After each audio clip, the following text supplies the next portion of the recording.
কুষ্টিয়ার কুমারখালীতে সপ্তম শ্রেণীর এক শিক্ষার্থীকে ধর্ষণের অভিযোগে বারেক শাহ নামে এক গ্রাম্য চিকিৎসককে কারাগারে পাঠিয়েছে পুলিশ।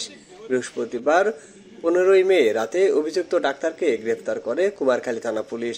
পরে আজ শুক্রবার দুপুরে আদালতের মাধ্যমে তাকে কারাগারে প্রেরণ করা হয়। তার বাড়ি কুমারখালী উপজেলার জগন্নাথপুর ইউনিয়নের গায়রামপুর গ্রামে।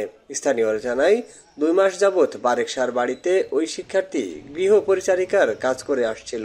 বৃহস্পতিবার সন্ধ্যায় বাড়িতে কেউ না থাকায় ওই ছাত্রীকে কলার সঙ্গে ঘুমের ঔষধ খাইয়ে ধর্ষণ করে।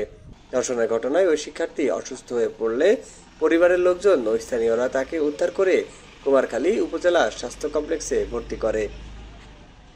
আমরা গতকালকে জগন্নাথপুর ইউনিয়নের একটা গ্রামে 12-13 বছরের একটা মেয়েকে ধর্ষণের অভিযোগ পাই।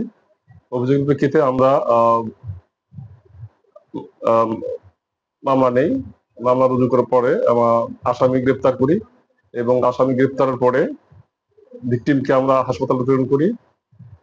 ভিকটিমের বিভিন্ন পরীক্ষা নিরীক্ষার জন্য হাসপাতালে নেওয়া হয়েছে। এখান থেকে আপনাদের প্রতিবেদন সাপেক্ষে আমরা ব্যবস্থা নেব এবং যে ধৃত আসামিকে বিজ্ঞ আদালতে প্রেরণ করা হয়েছে।